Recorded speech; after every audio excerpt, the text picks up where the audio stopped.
Sabah rancang membina sekolah menengah agama negeri berkonsepkan AI. Perinciannya bersama Suaran Shah. Teruskan Suaran.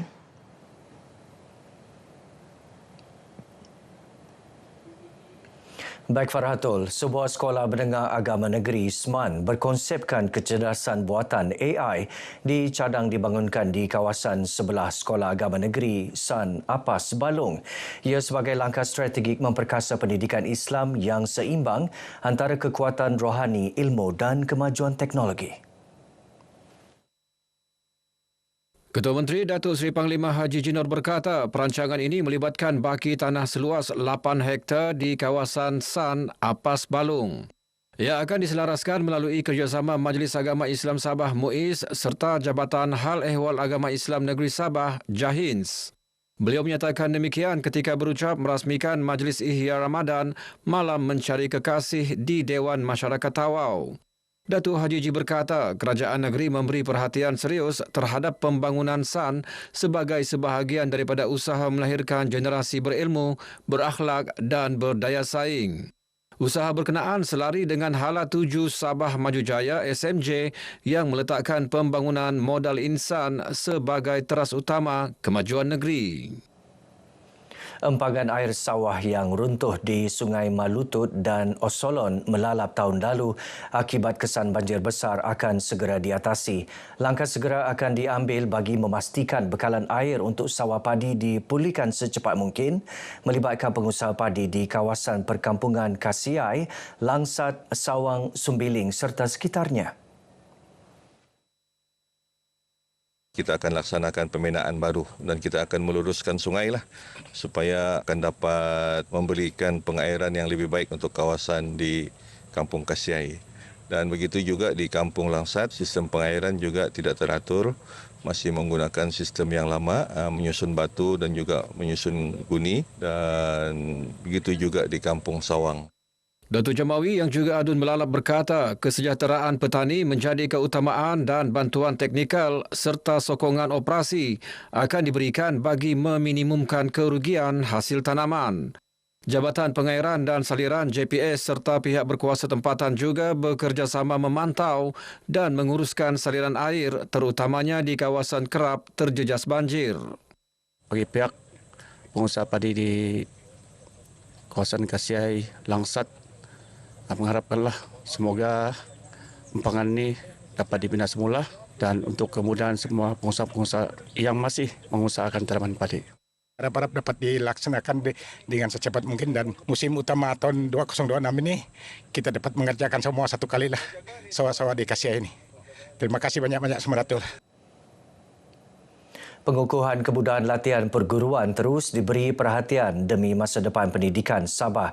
Komitmen itu disuarakan Menteri Pendidikan, Sains, Teknologi dan Inovasi Datuk James Ratib selepas meninjau kemudahan serta perkembangan latihan perguruan di IPG Kampus Tawau.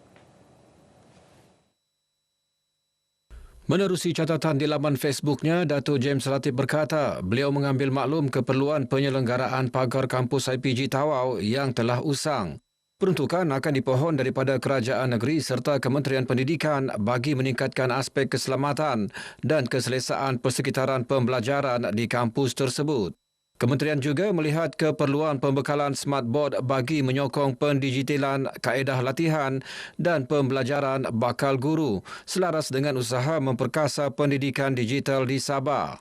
Selain itu, aduan berkaitan liputan internet dan telekomunikasi di sekitar kampus akan dibawa kepada pihak berkaitan seperti Suruhanjaya Komunikasi dan Multimedia Malaysia MCMC untuk tindakan lanjut.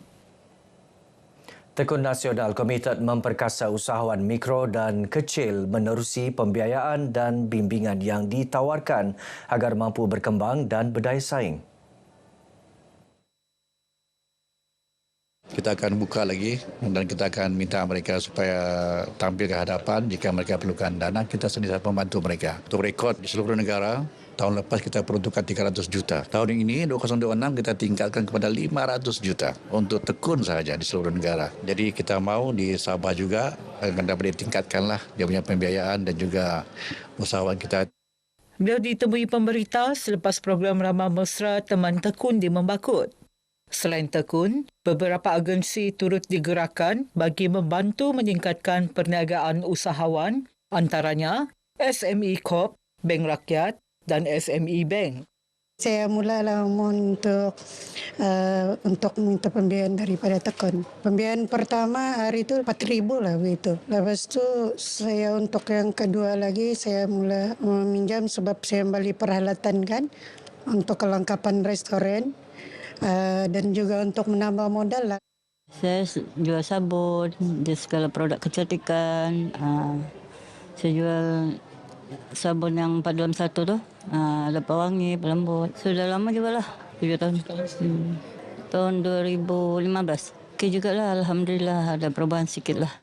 Program Teman Tekun ini turut menampilkan booth TikTok dan pemasaran digital sebagai platform pendedahan kepada usahawan tempatan bagi memperluas pasaran produk secara dalam talian.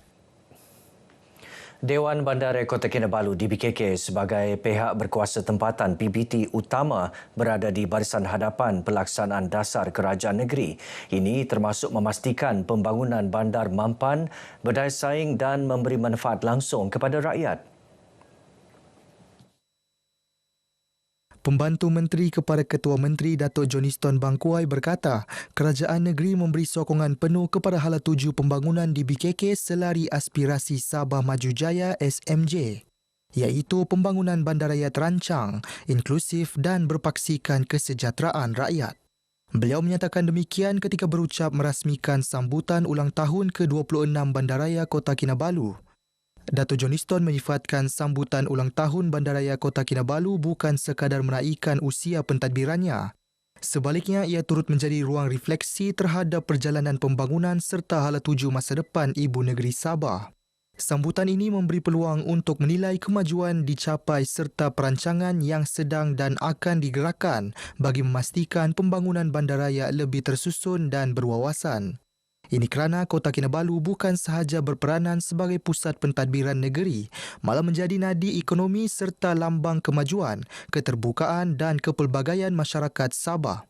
Justru hala tuju pembangunan bandaraya perlu digerakkan secara menyeluruh selari dengan agenda pembangunan negeri bagi memastikan impak positif kepada kualiti hidup rakyat, keyakinan pelabur serta imej Sabah di peringkat nasional dan antarabangsa. 40 struktur setinggan musnah dalam kebakaran di Kampung Titingan pagi tadi. Menurut Jabatan Bomba dan Penyelamat Malaysia, pihaknya menerima panggilan kecemasan pada jam 10.15 pagi sebelum jentera pertama tiba di lokasi 8 minit kemudian. Kebakaran melibatkan dalam anggaran 40 buah rumah. Jentera yang hadir ke kebakaran ini adalah sebanyak 3 jentera, di mana 1 tanker dan 2 jentera bomba. Masalah pemadaman pada kali ini adalah tekanan air lah.